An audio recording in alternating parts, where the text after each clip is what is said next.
What's up, guys? If you're not subscribed, please subscribe. Also, please smash that like button on the video and enjoy the show. So this was one of our earlier conversations on house arrest, actually. So it wasn't even like that close to the trial. And that's the thing. I think that some people think that Sam feels zero remorse or anything. I think that he does feel bad for hurting people. Like, I do think that he really does feel remorse around that. I think it's more that he is unwilling to admit that he ever, knowingly was using customer funds or knowingly did anything inappropriate. He's unwilling to admit to those things legally. But he's expressed quite a bit of remorse for hurting people, actually. So I think that's sort of a misconception in the public, but that doesn't mean that I think he's innocent. But I think he does feel, big difference. Mm-hmm. But for people out there, obviously, almost everyone listening to this is familiar with the name FTX. They're familiar. It's like Enron. They're familiar with something that went wrong. They're probably familiar with him too. Mm-hmm. And they know that it was fraud. Mm-hmm. But a lot of us have been passive viewers of this thing. I looked at it a little more because I was more in the space, but my friends who didn't have anything to do with crypto or anything like that, they're not paying attention to this. Mm-hmm. So if you had to explain the high level, the basics simply of what FTX, we can now say because it was proven in court, did. Right. Like, what was their fraud? How did it work? Ooh, I've never tried to distill this into like a quick explanation because I've just made Doesn't a bunch have to be of quick. videos. We got all day. Oh, Lord. Well, Sam started this exchange called or actually, no, I guess we have to start with Alameda. Yeah. He started Alameda Research in, I believe, 2017. Maybe it was 2018, but 2017, I think. And that was a quant trading firm, I suppose. So they were doing a lot of crypto trading. They initially started with this Bitcoin arbitrage. So this is how Sam initially made a ton of money. Sam had just left a job at Jane Street Capital where he was making quite a bit of money, but wanted to try his own thing and discovered Bitcoin and saw that there was a discrepancy in the price of Bitcoin in Japan versus in the United States. And he started doing, I don't know, I guess just buying Bitcoin and arbitrage. Yes. Yep. So people know that. And then he apparently was making a lot of money. I guess, okay, we don't need to get into all of this. Ultimately, he ended up starting FTX a couple years later in 2019. And FTX was actually international. So there was an FTX US and an FTX International. And Sam claims that all the issues were in FTX International and that none of these issues happened in FTX US, but ultimately both were put into bankruptcy. So they're separate exchanges, if you will? Yeah, they basically are separate exchanges. And FTX International had several different programs. One of the things that FTX International did was they had a margin trading facility. And this plays a role in what Sam claims he was doing, but unfortunately his claims don't really add up with the numbers. So Sam has sort of claimed that so I don't know where to begin with all this. So FTX customer funds ended up being sort of funneled to Alameda Research and used for multiple things: making illiquid venture investments, purchasing real estate, making political donations. A lot of things that obviously, FTX customers didn't necessarily agree to or know was happening. Because when you get custody, I've never worked on that end of the business. Like when I was on Wall Street, this is a whole different world. But when you get custody of assets, there's some of that will, I guess depending on what it is, but there's some of that will be used in the course of operating the business. But what you're saying is that he was taking it from that company, literally putting it into another company like crazy.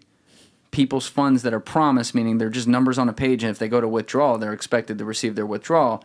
And he was putting it towards things that, in many cases, had nothing to do with the operation of the business. Yeah, pretty much. And I think the main way that customer funds ended up getting used was that Alameda Research took a lot of third-party loans, or they had a lot of open-term third-party loans. And in June or July last summer in 2022, a lot of these third-party lenders were recalling their loans, and they didn't have enough liquid funds because they had used so much of their capital on these illiquid investments. So I think that was when a decision, I guess, was made to sort of use a lot of these FTX customer funds to repay these third-party lenders. And that sounds like when the majority of the problems sort of began. And who talked about that decision? Was that just the senior team at FTX, like living in the mansion? It sounds like that decision was basically between Sam Bankman-Fried and Caroline Ellison, the CEO of Alameda Research. Also his girlfriend. Yeah. And Caroline Ellison was actually the one who directed the settlement team to actually repay the third-party lenders. But she claims that she did that under Sam Bankman-Fried's direction. And Sam has denied that to me personally. I mean, he's denied that in my conversations with him. How does he talk about her? Because they did date. They did date. He's just not the most sentimental person. He does seem sort of like he's not the most emotional, sentimental person. But he does sort of feel bad for her. He's sort of like tried to walk me through where he thinks her head is at given moments.